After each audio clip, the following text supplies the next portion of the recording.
Teman-teman, salah satu amalan terbaik untuk menutup Ramadan kali ini adalah amalan hati, yaitu berupa kesucian hati dari penyakit ujub.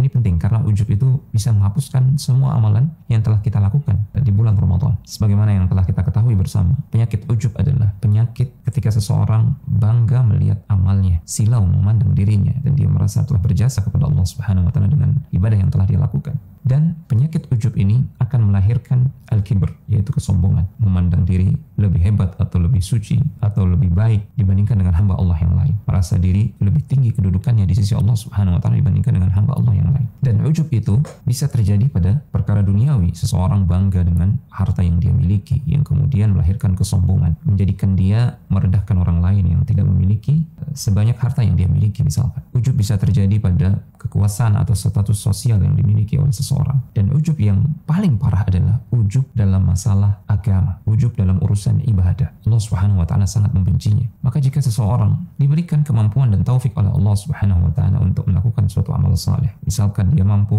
mengkhatamkan Al-Quran berkali-kali di bulan Ramadan, maka yang harus dia lakukan adalah memuji Allah Subhanahu wa Ta'ala, berterima kasih dan bersyukur kepada Allah Subhanahu wa Ta'ala atas taufiknya yang menjadikan dia telah mampu mengkhatamkan Al-Quran sekian kali. Dia harus meyakini kalau bukan taufik dari Allah, mustahil dia bisa mengkhatamkan Al-Quran. Di dalam surat Al-Kahfi, Allah Subhanahu wa Ta'ala menceritakan tentang dua orang laki-laki. Laki-laki yang pertama adalah seorang mukmin, dan yang kedua adalah seorang yang kufur kepada Allah Subhanahu wa Ta'ala. Laki-laki yang kufur ini diberikan nikmat oleh Allah Subhanahu wa Ta'ala dua buah kebun yang subur dengan anggurnya, yang memberikan buah yang sangat lebat, kemudian dikelilingi oleh kebun kurma, dan di antara kedua kebun tersebut ada air yang mengalir, ada sungai yang mengalir. Dia bangga dengan kebunnya tersebut sampai-sampai dia mengatakan, dia menyangka bahwasanya kebunnya ini tidak akan sirna selama-lamanya, dan dia tidak beriman kepada hari akhir. Kalaupun hari akhir itu terjadi, maka dia akan mendapatkan yang lebih baik di sisi Allah Subhanahu wa Ta'ala. Maka Allah Subhanahu wa Ta'ala menjadikan kebunnya itu hancur. Dia tidak mendapatkan sedikit pun hasil dari kebun yang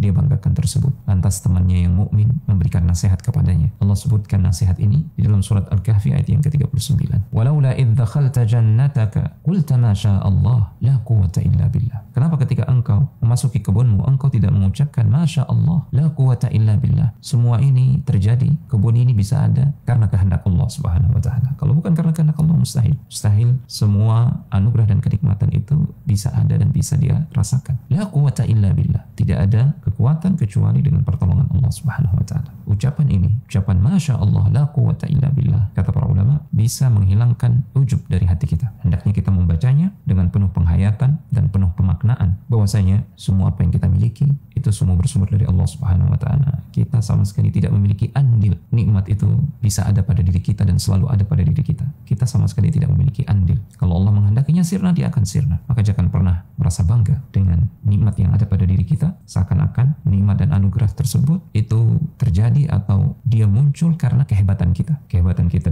termasuk dalam urusan ibadah. Jangan pernah seseorang merasa bangga dengan ibadahnya. Kalau bukan karena pertolongan Allah, mustahil dia bisa menegakkan ibadah. Al-Baghawi rahimahullah ta'ala dalam kitabnya Syarhus Sunnah meriwayatkan dari Hisham bin Urwah, dari ayahnya. Jadi ayahnya ini seorang salaf yang sangat saleh sekali. Disebutkan bahwasanya ayahnya ini jika dia melihat sesuatu dari harta bendanya yang membuat dia takjub ya, atau ketika dia masuk ke kebunnya dan dia takjub dengan keindahan kebunnya dan ranum buah-buahan yang ada pada kebunnya, dia mengucapkan masya Allah la quwwata illa billah. Semua ini terjadi karena kehendak Allah Subhanahu wa Ta'ala. Tidak ada daya dan kekuatan kecuali dengan pertolongan Allah Subhanahu wa Ta'ala. Demikianlah para salaf, mereka mengakui bahwasanya segenap nikmat itu murni datang dari Allah Subhanahu wa Ta'ala. Dengan itu maka nikmat yang Allah limpahkan kepada mereka bisa terus-menerus mereka nikmati, dan Allah Subhanahu wa Ta'ala tidak mencabut nikmat tersebut. Maka renungkanlah ungkapan yang disebutkan dalam Al-Quran ini, masya Allah la quwwata illa billah. Semua ini ada dan terjadi karena kehendak Allah Subhanahu wa Ta'ala, dan tidak ada kekuatan kecuali dengan pertolongan Allah Subhanahu wa Ta'ala. Semoga dengan ini rasa ujub yang ada di dalam hati kita atau yang mungkin muncul di dalam hati kita bisa sirna dan hilang